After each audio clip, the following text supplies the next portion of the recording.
This episode is sponsored by Surfshark. Enter promo code Charlotte for 83% off the first 3 extra months and check out Surfshark.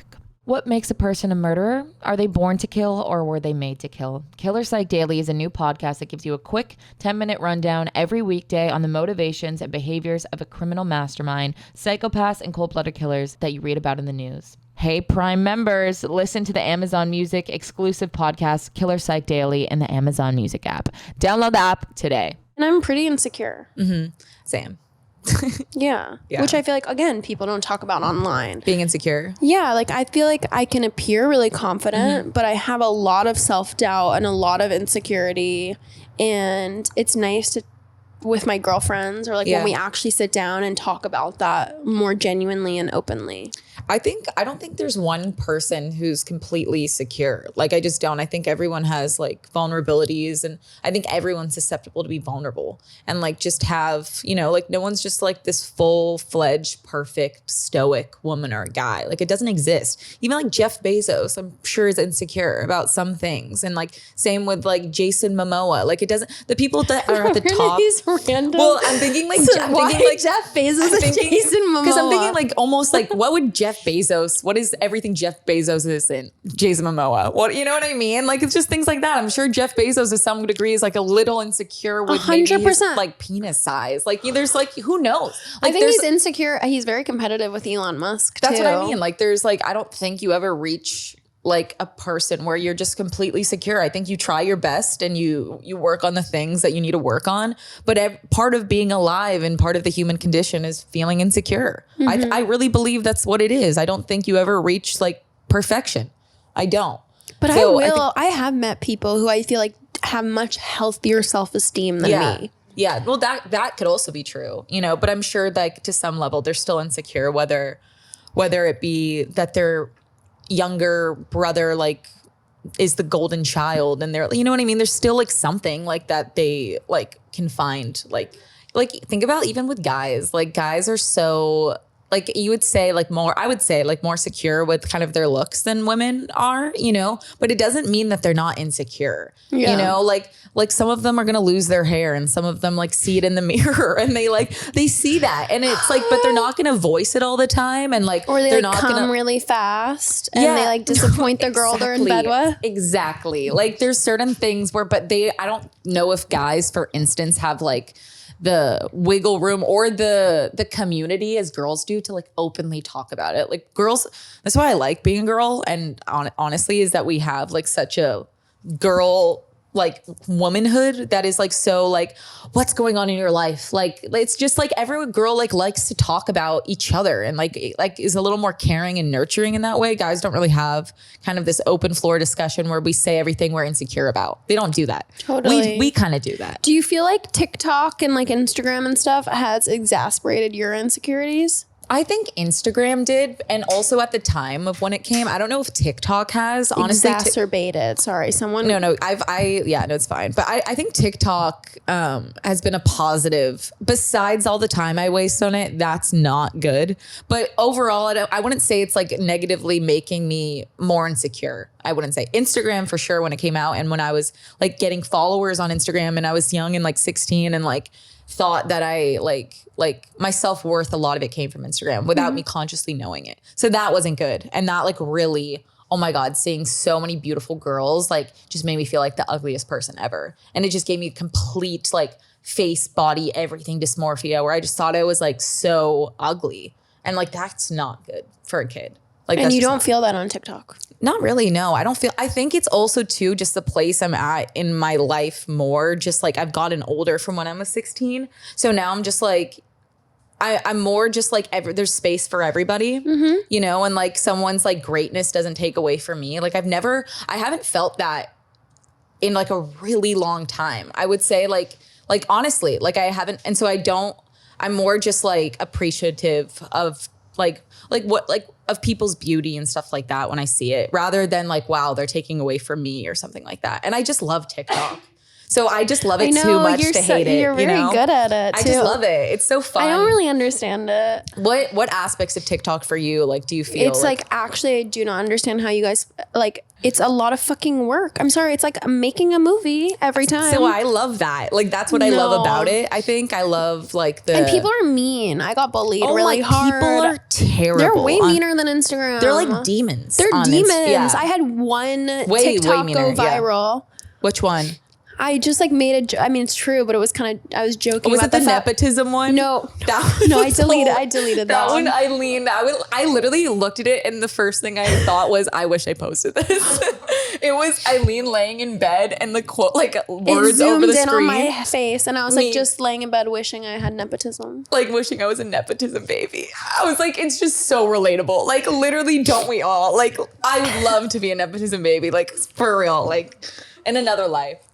In another life. And like, obviously, I feel like people are getting annoyed at that too, because I'm like, I do have a step up than a lot of people, and I do acknowledge that, but I don't know anyone in Hollywood or in the career I do. Or being like a pretty, like, skinny white girl, like, there's just like a lot of things that I'm like, if I was a creator and like maybe I looked different, like I probably wouldn't have blown up on Instagram in the same way. And it's just like acknowledging those facts, you know?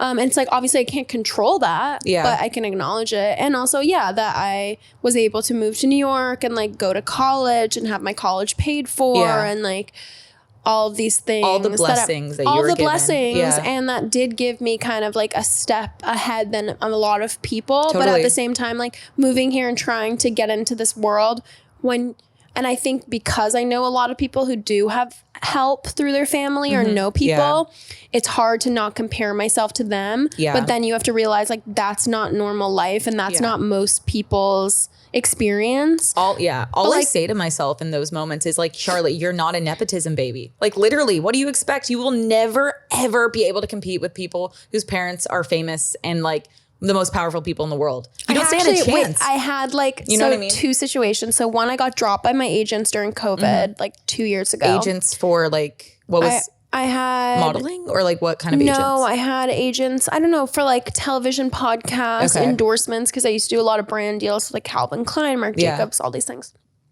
And I got dropped by them, and that really hurt my feelings. Obviously, it was a huge blow to the self-esteem, but I was like, it was really hard for me to get out of the mindset of like, I wish in this moment I could just like, you know, if I had a parent who works in this industry, then 1, they just wouldn't have dropped me.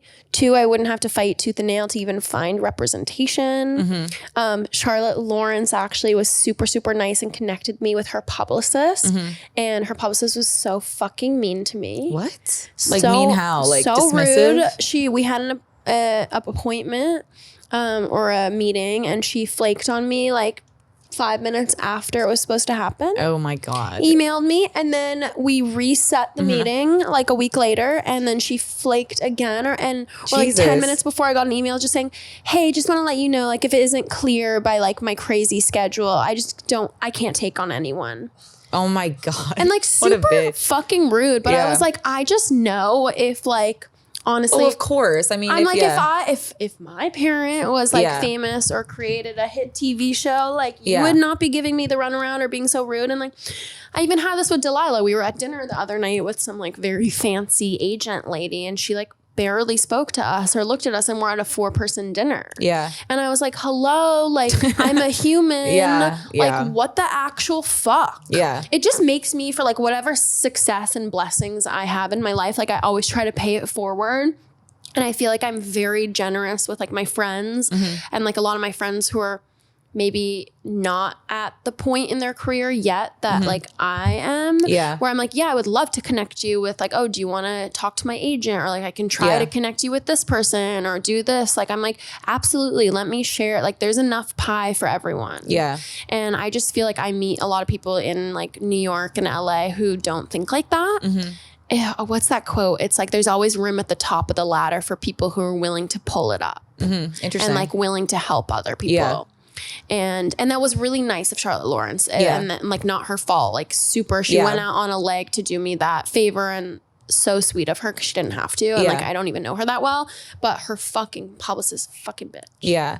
For me, honestly, like where I like get the annoyance from, or not the annoyance, but where it shows up for me isn't like, oh, like if my parents were like famous or this, it's more just like if my parents, I would love to have a parent that cared at all what I was doing. Yeah, like at all. Like I would love a parent to like check in of like, hey, did you figure out how to do your taxes? Hey, do you need help with anything at all? On that comparison with like all of these people's parents who do that all the time. Like when I would be at like, not to talk about Charlotte, but like her parents are literally amazing. And like whenever I would go to her house, her dad would come in her room and just be like, Charlotte, we need to have a meeting about your taxes right now. And I would just sit there and I was just like, this is so cool that like her parents care and they want her like to be set up for success, and they care about, they want to make sure she doesn't fail. And I was like, this would be lovely. Like, I don't care if my parents are famous or not. I would love a parent that would just care that I'm like doing on the right track in life at all. Like my parents don't like, have never checked in one time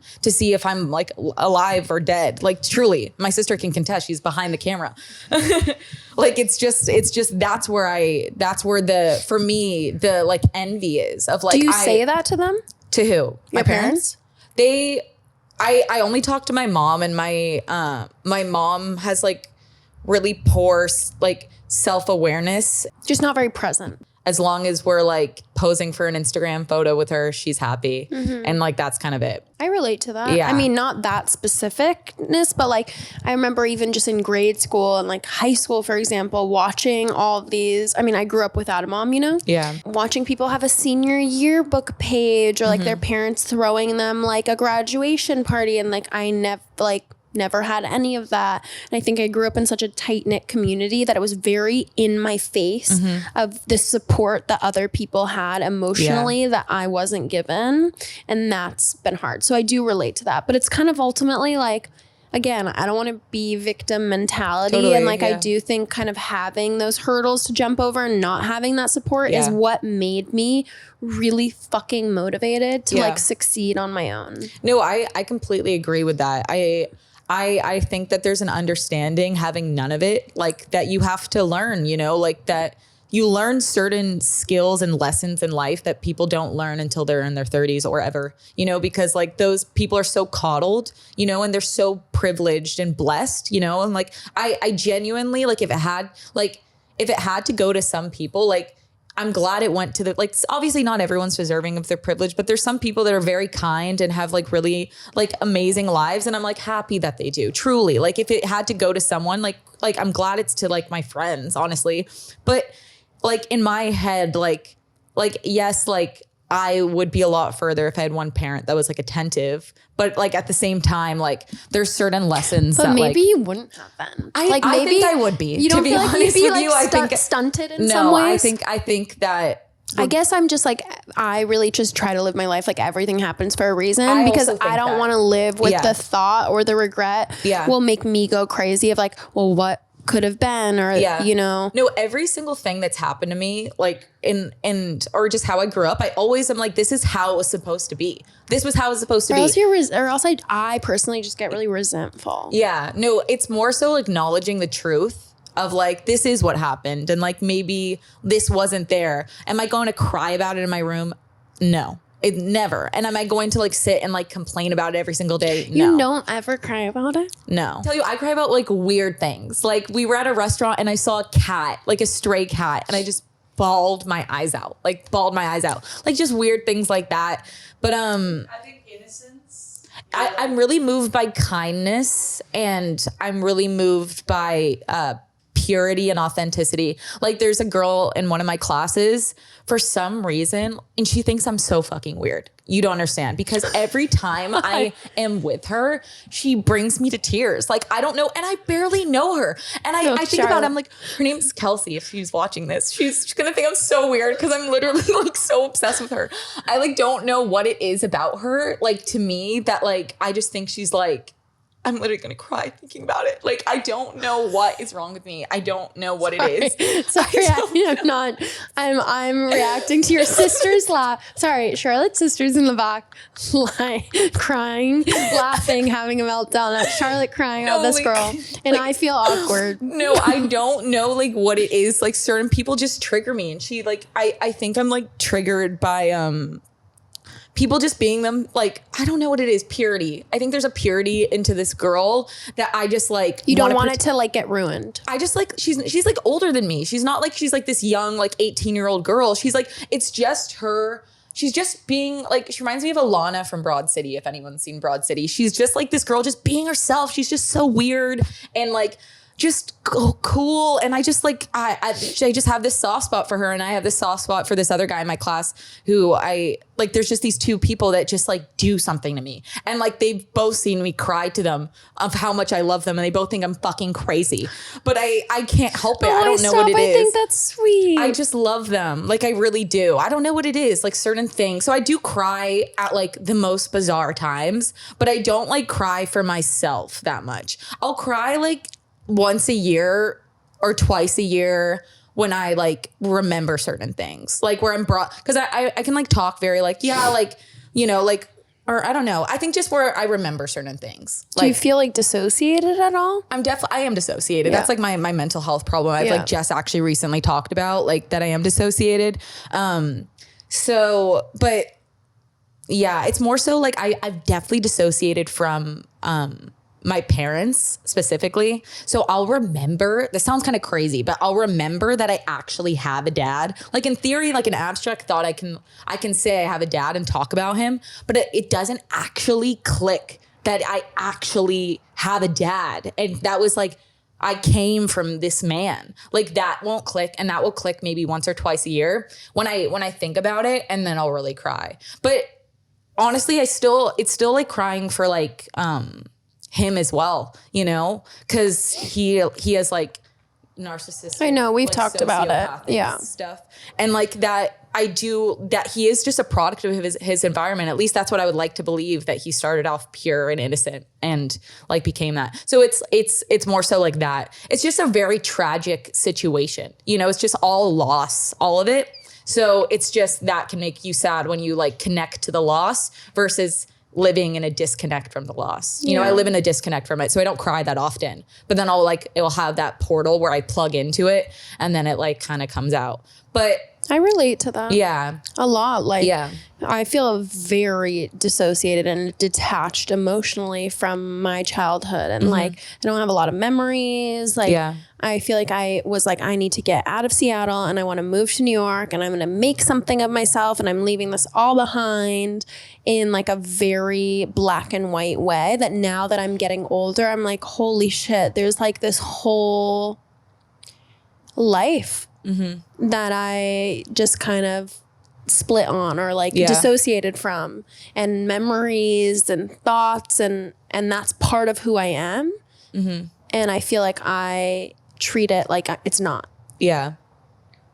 I remember you like talked briefly when we were at that Chinese restaurant about your mom and like that, like, so like, it's such a devastating situation. And it honestly, you were saying earlier in this podcast, like how like if people were to know like about like my situation, I think they would understand like where I'm at. And that's like literally what I learned at that dinner as well. Like I like was just like, well, this like makes complete sense. Like that is like such a traumatic situation to go through. Like, yeah, and I feel like I don't, and for a long time I never talked about it publicly or even with my friends. Like I was so dissociated and removed even from certain events that I couldn't talk about. Like I physically couldn't talk about it. It's not that I didn't want to. I just like, it didn't even come up in my mind.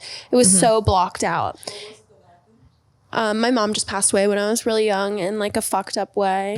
But I remember I had this friendship breakup, which is crazy because this girl cheated with my high school boyfriend. She was my friend and she hooked up with my high school boyfriend. That's like the ultimate betrayal. Is that? It was such a betrayal. And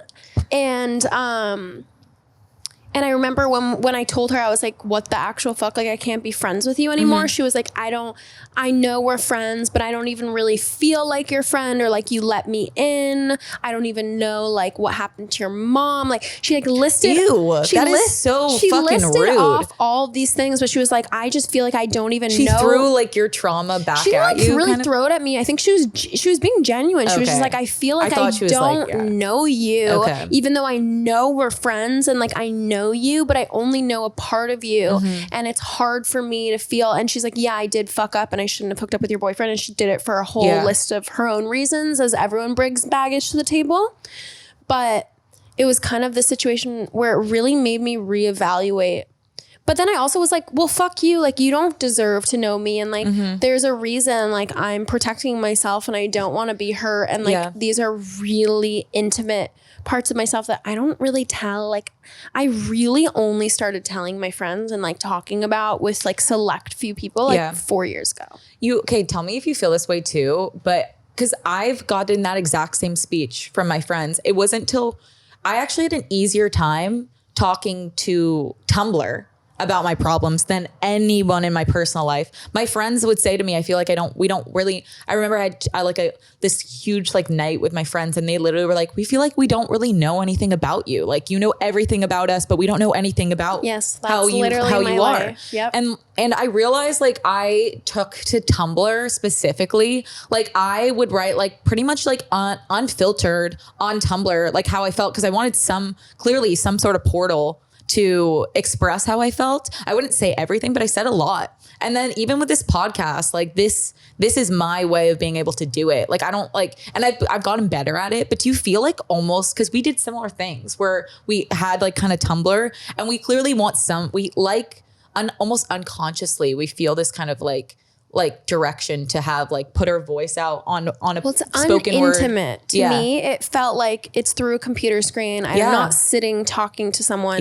My therapist always says, she's like, you're allergic to emotions. Even though I myself am highly emotional in my own head, I can't react like even you know, sorry, I feel bad, but like you crying 2 seconds ago like makes me no, but it makes me really uncomfortable. Like I don't know how to deal with those situations. I think because I grew up in a family where like no one was emotional, like it like really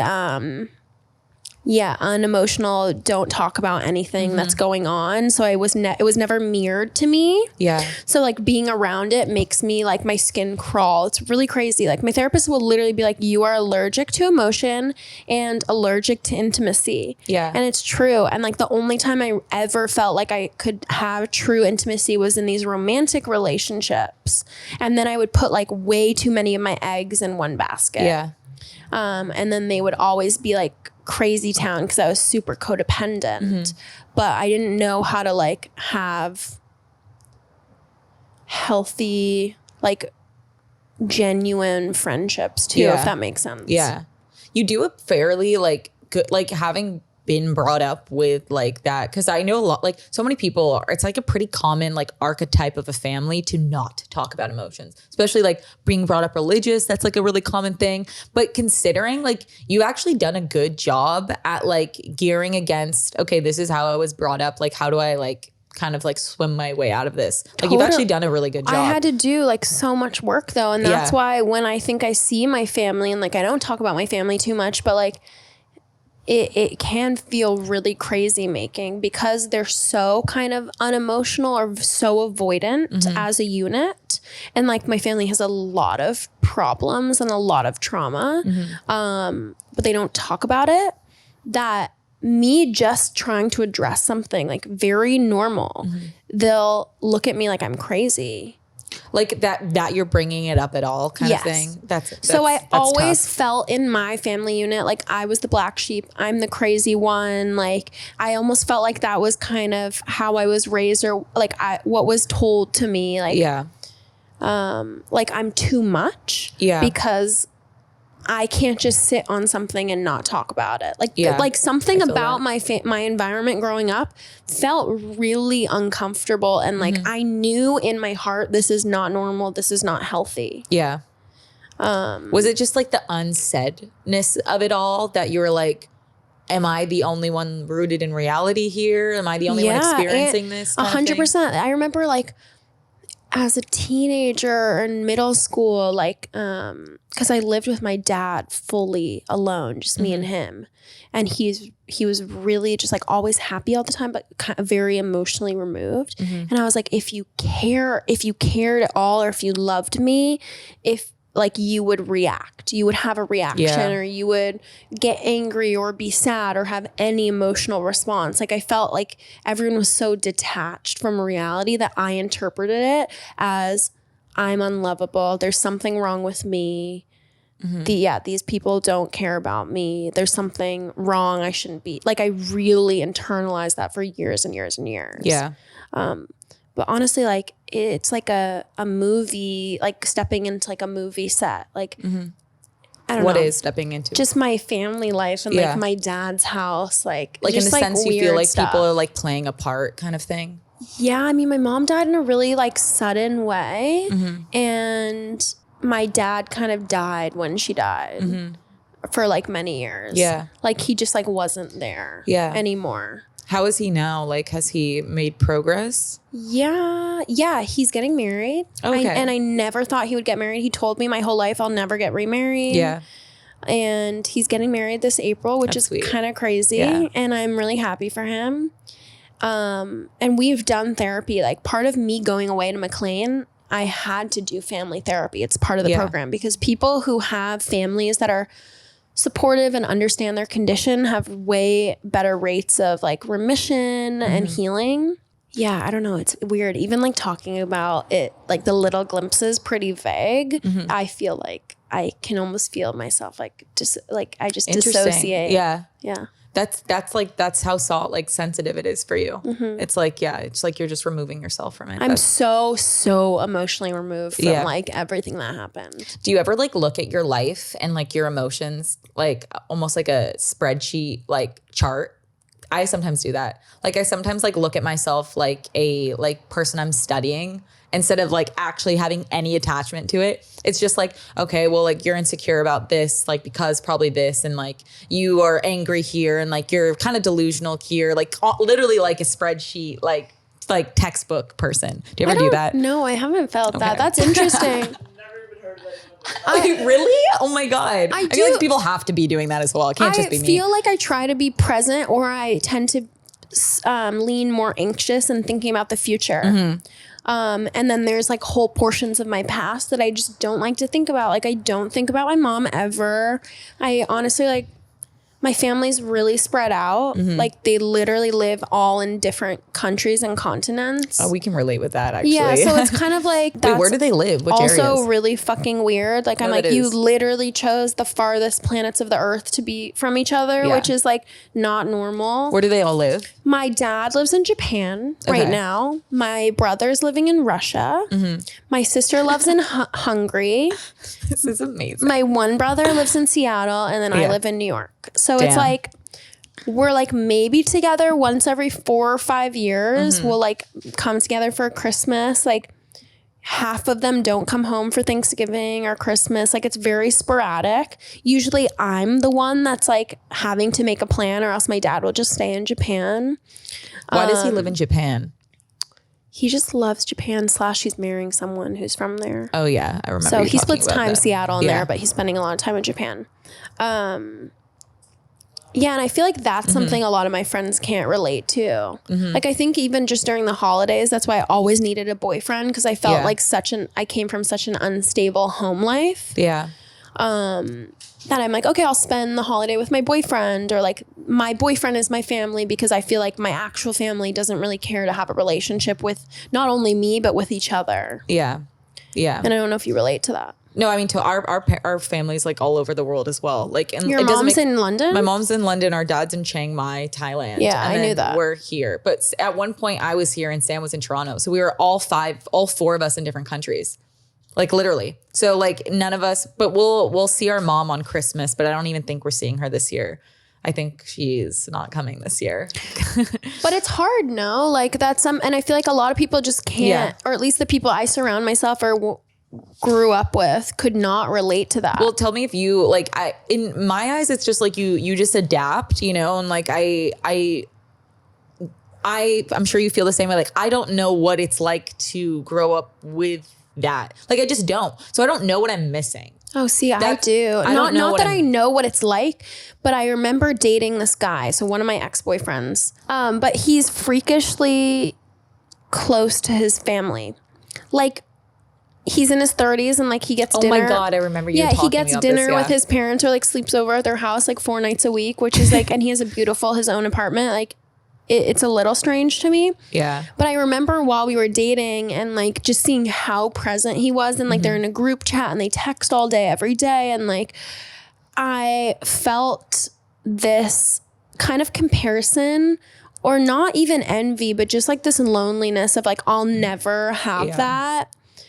And I wish I did. And it made me feel, I don't know if it was like alone or just kind of sad. It's sad, yeah. Like I just felt sad and this deep like loss of something that like, I'll never be able to experience or really know what it feels like to have like a family unit that's really close and really loves each other and knows each other. And I'm like, I guess, and I feel like that's also why I've been so motivated of like, okay, fuck that. Like there were many years where I didn't talk to my brother. We have a really tumultuous relationship, like years where we like actually he wouldn't speak to me. And I feel like I got to a point where I was like, okay, well, kind of fuck you. If you don't want a relationship with me, like I'm going to have my own family one day. And like, I'm going to make sure my kids are best friends, and I'm going to never get divorced, and I'm going to have an amazing husband, and I'm going to make the family that I always wish I had. Yeah. Well, that's exactly what I say to myself is like, cause I'll see that too, like with like other families and stuff, where that's actually where the loss will show up. Is like, that's what my psychiatrist said, is like, cause I've said multiple times, like, I feel fine. I'm like kind of over it. Like, it doesn't cross my mind. Like, I don't, like, it's fine. Like, it is what it is. But he'll be like, yeah, you say that, but like, it will come up when you see what you could have had. But in my eyes, like those families, cause I like dated someone that like their family was really close. And like, I've just seen friends where their families are really close. I look at those families as like, truly like gifted. Like I look at that as like not normal either. Like as you guys are the top of the top. This is it, like how close a family could be. And most, I feel like I don't know like what the statistics are of like having who has broken homes or who doesn't, but I feel like most families aren't like super loving. I don't know. Like, is that wrong to say? This podcast is brought to you by Surfshark. Surfshark essentially allows you to be anywhere you want virtually. So if you want to watch Netflix or play games or have access to something that is not accessible in your location, which I have had to do actually because I wanted to watch shows in London that were like UK shows, and I did not know how to do that. And Surfshark helped me, so I really appreciate that. Surfshark is also insanely affordable with only being $2.49. You get 83% off when you use code Charlotte, and not only that, but you get 3 months free after that. And it is free to cancel your subscription at any time if you don't like it. So there's literally no risk. I would highly recommend checking it out and seeing just what you can access. It's a pretty interesting pursuit, which I'm definitely going to get into more of. A VPN lets you virtually travel the world at the tap of a finger. Change your IP address, for example, if you live in Spain or Canada. I remember growing up in Canada, this would have been my dream website because I had access to no American shows. So if you're Canadian and you're listening to this also, or any part of the world, honestly, and you just want access to American content or European content, check out Surfshark. This is truly the place. A VPN keeps you safe and private and off the grid of companies and people collecting your data. Every time you're on the internet, someone is collecting what you're doing, who you are. Though it might not be some sinister reason, this allows you to be anonymous, essentially. If you go to surfshark.deals/Charlotte, enter promo code Charlotte for the first 83% off, the first extra 3 months free. What makes a person a murderer? Are they born to kill or were they made to kill? Killer Psych Daily is a new podcast that gives you a quick 10-minute rundown every weekday on the motivations and behaviors of a criminal mastermind and cold-blooded killers that you read about in the news. I am obsessed with psychoanalyzing everybody in my life, including the dark forces around me. I find it very interesting. And if you're anything like me and you're obsessed with dark people and dark minds, which I think is pretty common, you should definitely check out this podcast. Hosted by Candace DeLong, it draws her years of FBI agent and criminal profiler experience to break down the cases for you on Killer Psych Daily. Candace will give you insight into cases like Ryan Gritham and the Stockton serial killer. She will also invite expert guests to dive deeper into details, share what it's like to work at Quantico, and answer some killer trivia. And even host virtual Q&A, as that will allow her to ask and answer questions. Hey, Prime members, listen to the Amazon Music exclusive podcast, Killer Psych Daily, in the Amazon Music app. Download the app today. I mean, I think it's like a privilege to have like a really good family and like to be together. And so I just look at it as like people that are privileged and like really lucky, and like I feel like most people just don't have that. And so that's how I look at it, of like, okay, you don't have that now, but that's okay, because one day, literally the exact same thing as you, I'm like, I'll have that one day. Like I'll be fine one day. Like one day I'll be completely fulfilled. I know, it's just hard. Like that, I feel like that's kind of been my moments of like breakdown, like especially when I was living alone in New York, where I'm like, oh my God, I just wish I had a parent who could like, you know, in an emergency or through my breakup, fly and be with me. Or I wish I had, I don't know, just like little things that you're like, I just wish someone cared enough. Like even when I got dumped by my agent, I'm like, this would be a lovely time to like have a parent just come and like bring over some trash magazines and like lay in bed. And I think I'll watch some of my friends with their like moms or stuff. No, it's tough. It's tough to like. But then I sound so victim-y. I'm sorry. But I'm just I normally don't even really think about this. I'm the same. Yeah. I think it's also too, like, it's not like we're living in the sense of like, woe is me, like my life is so bad. I don't think either of us feel that way. I think we both feel actually like very grateful for everything that we do have, you know, but there is absences in our life that we're just like, relate to each other on, you know, and like that's kind of what we're discussing. I don't think either of us are like stuck in like, oh my God, my life is terrible. But there, you know, like I think living with voids in family can like breed a lot of like deep scars in you, and like and that's also okay to say as well. Like that's also true, you know, and that doesn't mean like I'm a victim, but it just means like that's what happened. Do you feel like you internalize any of them not being present, or you're just like so removed from it? I think I have a feeling my like self image and like self like worth came from like the neglect within my household. I have a feeling, just because mine seems to be a lot lower than my peers, and I've tried to get it higher, and I don't know why I can't seem to like feel a certain way about myself. And like just my interest in psychology and like looking at myself in this kind of spreadsheet way, I'm going to guess it has to do with like absence of parents. Well, I also wonder if that's like the seeking the validation online, and similar to me of like, you know, I was looking for connection online because I wasn't getting it right down the hallway. Yeah. No, 100%. And I'm like, okay, no one's really talking. Like literally, I would come home from school, no one was like, how was your day? That was not happening. Yeah. And I spent a lot of time, like way too much time alone as like a child, like literally alone. Yeah. And so I'm like, of course, as soon as the internet like existed, I'm like, oh, let me be alone in my room, but like with not be alone, you know, and be talking to other people. No, that's exactly where I found solace was with Tumblr. Like literally, like I started going on Tumblr when I was like 12, and I'm sure you did the same thing, where it's like you start connecting with people, and like this is like making me kind of like warm because I'm connecting with something, you know, like our family just wasn't close at all. So it just like wasn't like that. No one was like taught. We didn't have family dinners or anything like that. Our mom would come home at 8:00 at night, and then we would be going to sleep, and she wouldn't drive us to school or anything. And our dad lived in LA.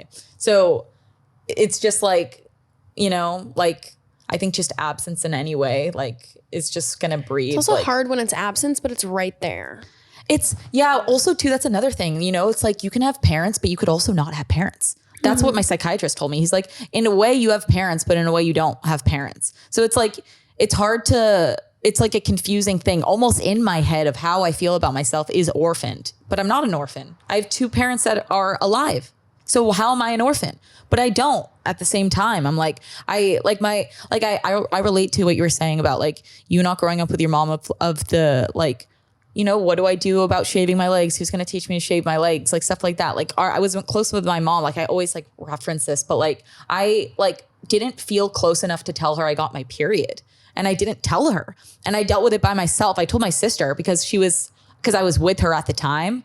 But I was too uncomfortable to tell her I needed a bra, that I got my, like just any of it. It was just like, we didn't have that thing where like I was going to go to her. So I would rather figure it out by myself. Like to tell her like freaked me out so much that I was like, I will just figure this out by myself because this sounds easier, you know? But I like the kind of way you chose to deal with it in terms of like finding peace almost and like a foundation in relationships in a way. Like I feel like that kind of helped you in a nice way. Like I kind of like that, like what you kind of gave to yourself in those ways. I think that's healthy-ish, you know, healthier than like what I did, which was like self-isolate more, you know? Yeah. I mean, I'm sure I could have swung to that direction. Yeah. I don't know why. I just like, I think I felt like my high school boyfriend like saved my life. And I remember I used to always say that when we were dating. I would tell him, which is so not good for a 16-year-old boy's ego, but I'd be like, you saved my life. You're my Prince Charming.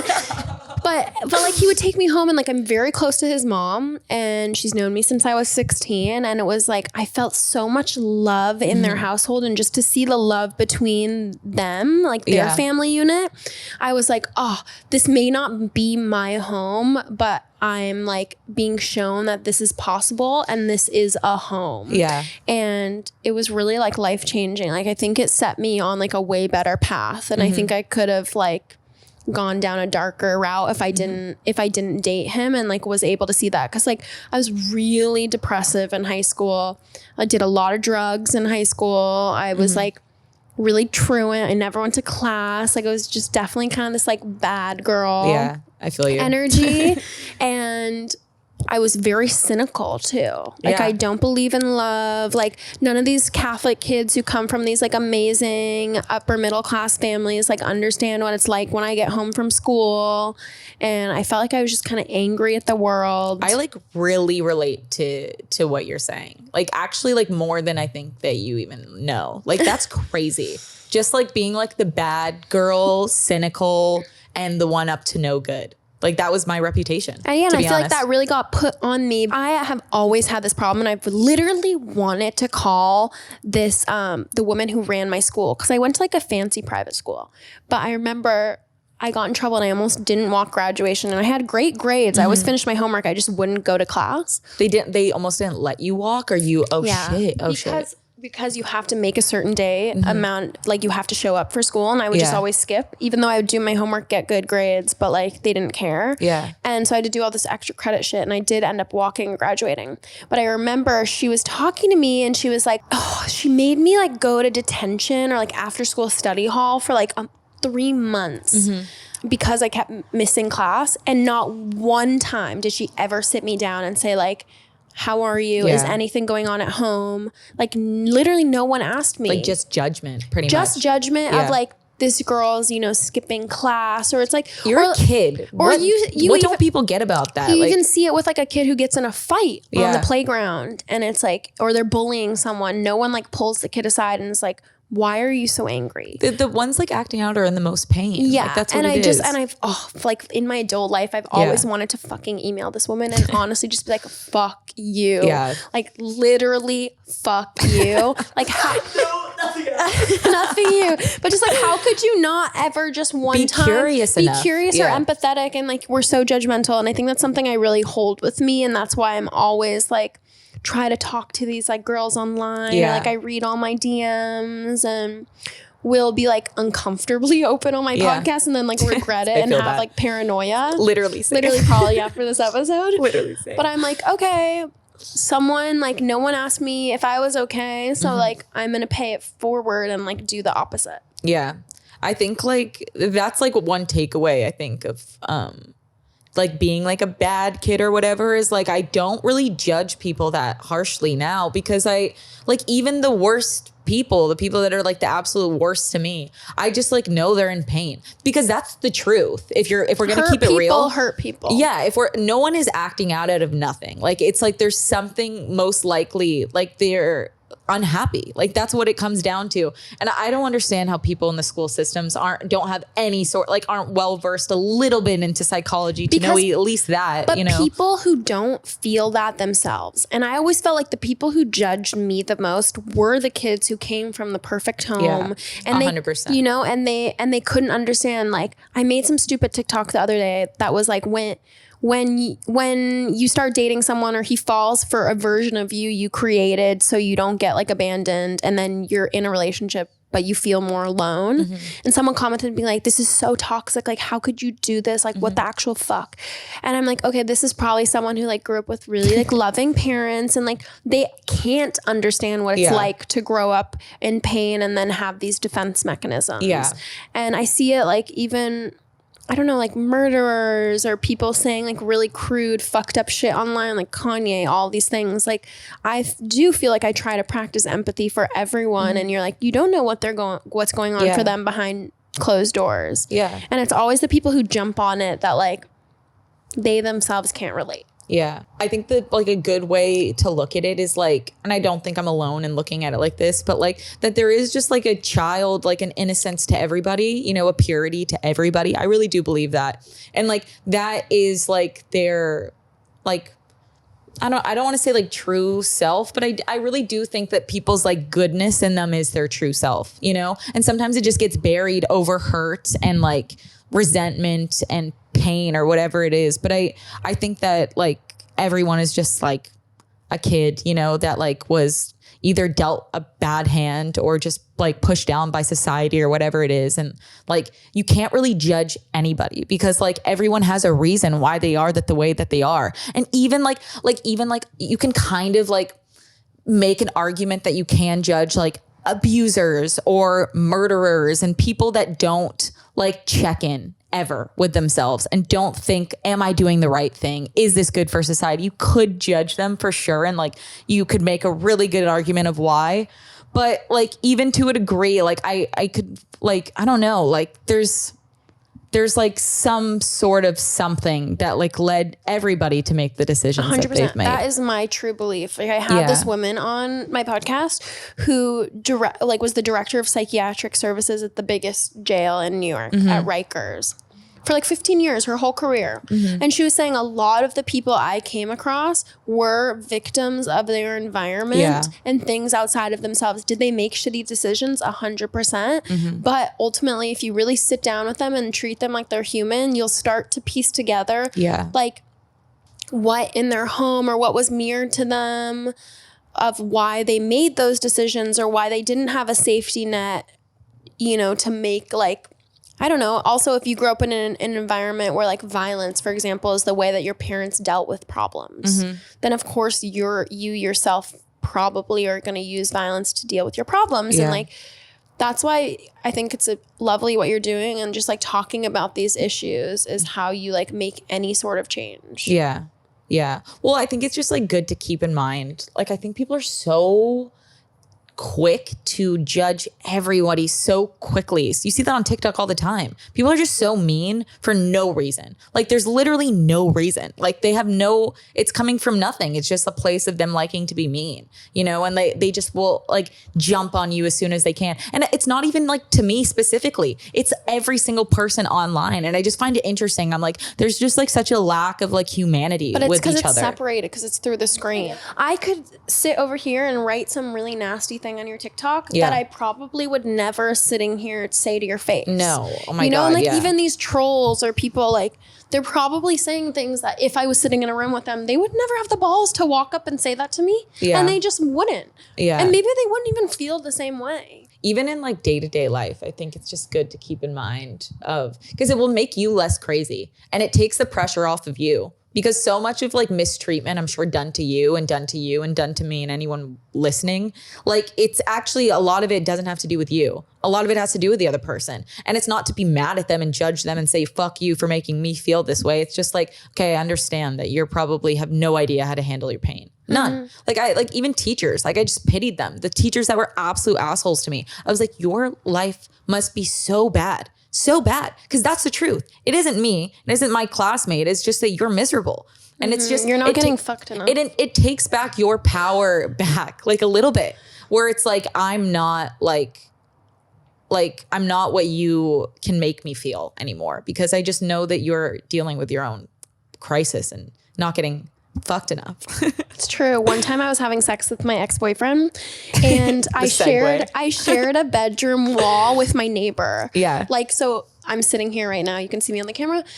It would be like their bed is probably against that wall and we were having sex and she starts banging on the wall. Like telling you to be quiet or what? Fucking banging on the wall. And it was so scary. I thought someone was in the room. I didn't realize it was her. So I was like freaked out. And then I woke up to a note on my door saying, can you please keep it down? Yeah. And I said to my boyfriend, I was like, you know what? I feel bad for her because honestly, at the end of the day, like she's not having bomb sex last night. And so she's like annoyed.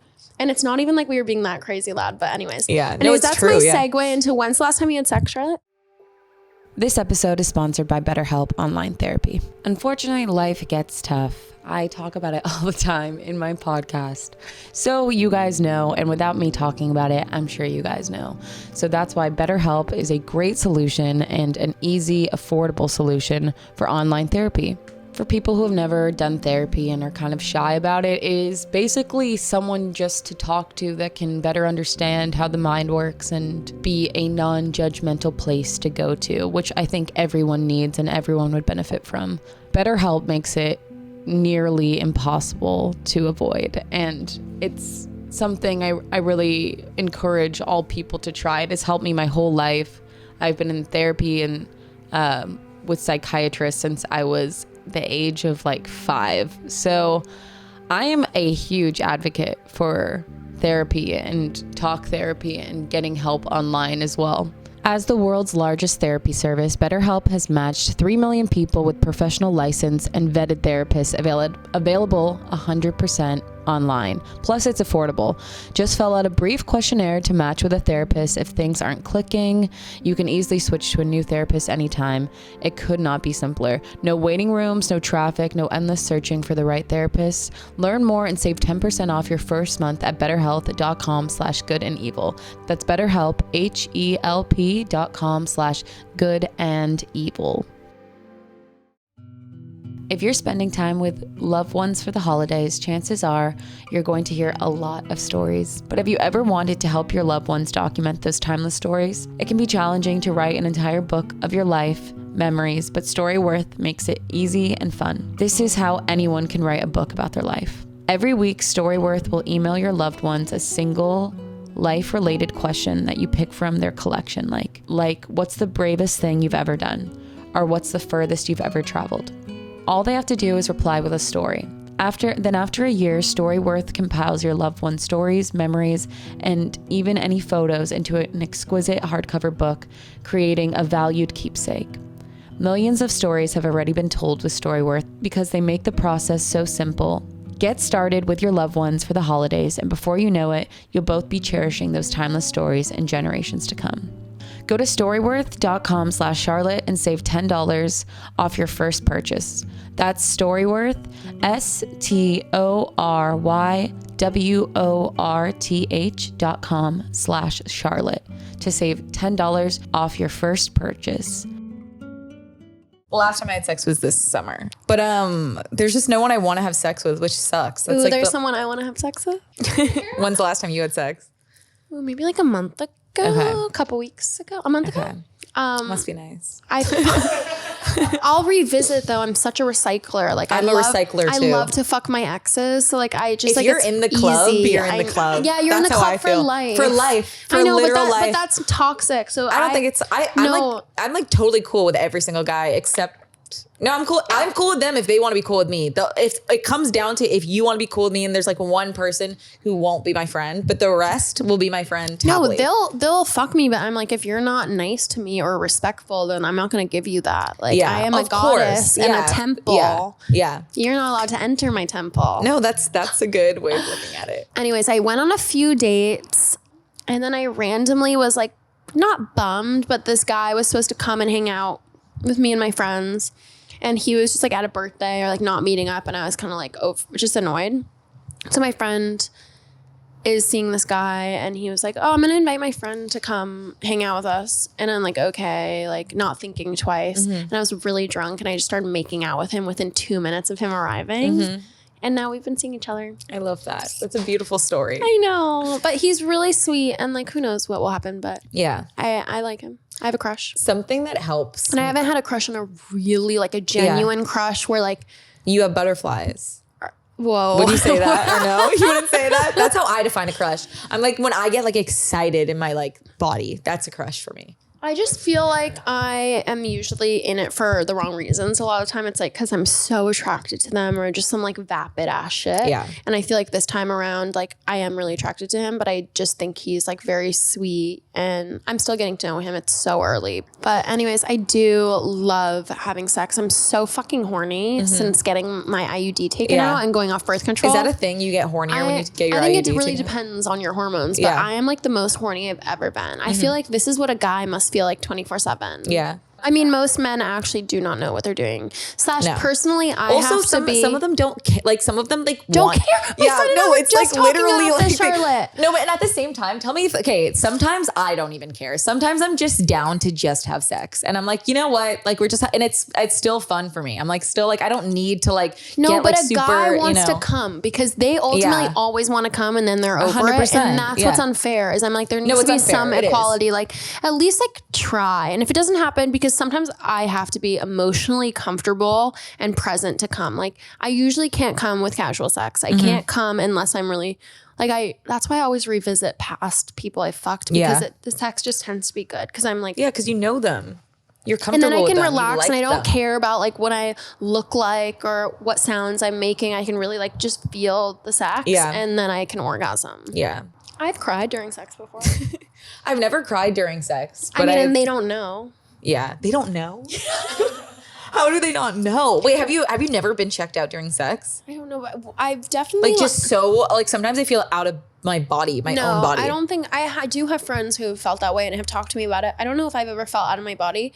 I have orgasmed or been into the sex and then orgasmed and immediately felt like this regret of like, why am I fucking this person? And started crying. That's what I think guys feel all the time. Or is felt after like just they like orgasm is this girl's gross. Like because guys have way more casual sex than girls tend to do and will bring home anybody. And I feel like that's what they get after. Because you've seen guys talk about that actually, like the after like cum regret or whatever. It has they talk about it. Yeah. But that's kind of, I've had moments of that, or like I'm hooking up with an ex like years later and like it's fun for the moment and then I'll come, or just after the sex I start crying because I'm like, why am I doing this? I feel so gross. I feel used or like I'm using this person. Like I'm not proud of this. Like I've also just felt really empty after having sex before sometimes with people. Where like maybe I really, like when I was super in love with my ex and really hurt over the ending of our relationship, I feel like I would like hook up with people or was having sex with this guy and I was just like, I really miss my ex. Yeah. And like, what am I doing? What would you say your attachment style is? Do you know? Oh, I'm the avoidant, anxious? Yeah, the mixed one. The mixed one. Yeah. That's like people who would come from fucked up situations. Yeah. I'm definitely avoidant. It doesn't even matter if we've had sex. I will never attach until I decide mentally that I want to. Like I actually get to make the choice. It won't happen by accident. No. Like I could completely have almost every relationship I've been in, I'm detached from it. Like fully. Even after we've had sex. Even after I've said I love you. I'm like still detached a little bit. Yeah, I think I'm a mix. I'm also will become kind of attached in the beginning and then I get over it really fast. And then I'll be like avoidant. Like I've pretty much broken up with every boyfriend. I I don't know, I've had boyfriends who are like, what the hell? Like, I'm confused how you feel about me. Like, sometimes I feel like you're really into me. Sometimes I feel like you're hot not. and cold. Like, I can be really hot and cold. Yeah. But it's usually all my own mental shit, and what I'm dealing with has nothing to do with the boyfriend. What do guys like normally, what would they like say about you? Like, what would they like? Oh my God, I would love to do an episode and have my exes on, but like a couple of them actually hate me. And 3 of them have my name tattooed. That's amazing. All my exes You want a look little like flavor. They all look like they could be brothers. I Okay. don't do blondes. Sorry if you're listening to this. I'm not big into blondes. But I I'll don't make even think I've exceptions. never had sex with a blonde. I have. I two. I've had sex with a blonde girl. That counts. I've had sex with a lot of girls. That's nice. I just feel like people I feel like don't even know that. I feel like people assume that. They assume it, but I guess I always talk about like me having only been in these relationships with guys though. But I've had a lot of threesomes. Me and Eileen almost had a threesome. And then she threw up all over my And couch. I threw up all over her couch. And that's when I knew she was too fucked up, and so I kicked the guy out. That's a good indicator, yeah. No, I was it was like good. spinning, like no, my I was but literally what's so like, crazy is she was so quiet and like. oh, no one can tell when I'm fucked up. And that was what kind of freaked me out too, and like scared me afterwards. And I was like, "Whoa!" Is because this guy, like, I had invited him over, and like obviously he's like, "Oh my God, I'm showing up to Charlotte and Eileen, like best day of my life." So not cute. Eileen was like, let's like we'll have a code when you see him. Like, just give me we'll do like a thing. Like if you don't like He him. And I walked was in like, the door. She gives me the code, and I go, "Bye. We have to go to sleep." And he had just come all the way from there for Brooklyn, maybe 25 seconds or something. Like he literally walked in so the door, and ugly. he was like, "Can I just like sit down?" And I was like, "No." And then she didn't really say anything, so he leaves. And I made it really clear. I was like, you have to leave. And like, I will say when I've had threesomes, I'm very protective because I usually do it with girls that like, I don't know, I care about, or even like friendship wise. Like I'm very protective over the girl in the situation. And then Charlotte's sitting on my couch and I could see her. She's kind of like this. She's like, and I'm like, huh? And then she just projectile vomits all over my couch. And the bathroom, mind you, is legit right there. And I'm just like, okay. And you were really nice, though. That's kind of when we first became friends. No, that's literally when we first became friends. But I took care of you. And we met in LA, like when you were with that. No, but this was this is different. Oh my God, he hates you, Charlotte. My ex-boyfriend hates her because we were at a party in LA. Because I had a crush on Eileen, like legitimately. And like I just said it to. We're at this party and I'm standing with him and Charlotte comes up to me. She's like, "Hi, I'm Charlotte." And I was like, "Hi." And this is when we met. And maybe like we had followed each other and she was like, "I think we follow you." And she was like, I think you're so like cool, or I don't know, something complimenting, being really nice. And she was like, "That's your boyfriend? You should break up with him." Like right in front of him. Like he's literally standing there and he literally was like, who the fuck is this rude ass girl? Like he was so offended. He actually was upset for like a week over it. You were like, "You need to dump this guy. I want to hook up with you," or something. I was kind of doing so it like funny. kind of like girl to girl. I was like, it wasn't like trying to be like actually like slight to him. I was just like, you should break up with him. I know, like, but it was just you're so kind of funny. way out of his league, like a little bit. No, it wasn't like me like putting him down. It was more just like, girl, like come on. Like, I can't with him though. He really hurt my feelings. But that was a beautiful night. And then I remember I felt so bad about your couch, but we got it cleaned. No, we got it totally cleaned. Okay, good. It's like fully, there's not one stain. Good. We got it cleaned. I had those carpet cleaners come the next morning. I just wanted to ask you like a sexual question. Ask me a sexual Have you question. ever had a threesome? She pulls out her phone immediately. No, I've never. Have you ever hooked up with a girl one-on-one? Yeah. Like actually like in bed naked sex? I've never had sex with a girl. No. Not just like making out. I've done like other stuff and not have sex with a girl. I don't know if I don't know. It depends the girl, I think. I think that's a fair answer. I'm definitely straight leaning. Like I haven't had sex with a girl in probably 4 years. Damn. Maybe a threesome. That's not true. During COVID, I had a couple threesomes. I would do it once to try it. Like I know for sure I will before I die kind of thing. Like I know that. I used to hook But up. I would still say I'm straight. Does that make sense? Yeah, I think that's fine. I just don't really believe in labels. People always try to ask me. either, yeah. I'm more like if I come across the right person, like I thought this girl A years lot of people ago. are just like open as well. I was so into her and like I would go visit her at college and like we would actually have like full sex and go on dates. And it was like my first real experience with just a woman. But I would say I prefer I'm just kind of a lazy lesbian lover. What do you mean by that? Like to eat a girl out or like to pleasure a woman is so much harder than a guy. Like I feel like a guy can look at your dick and you come. No, I know what you're saying. Gays or beam us or just like girls are pop my ass complex, out, and like then they're- puzzles. Yeah, and it's just like also it just like takes so much longer. Like I know exactly what to do with a guy. Yeah. That's why I like a threesome because I'm like, we have a dick here or like a guy who can kind of do all the work. And like, I think women are, I know, it's true. Like a woman's beautiful. Like I feel like I'm more attracted to the girl in terms of like, I want to make out with her. Or like, Well, girls are like more I feel like more beautiful. sensual, Yeah. but with the actual guy, like is more physically pleasurable for me. Yeah. But I'm also really like more, I've only hooked up with bi-curious girls who've like dated guys. Like I've never hooked up with like a more butch like a woman. just lesbian. Or like a butch-esque woman. Like I like super feminine.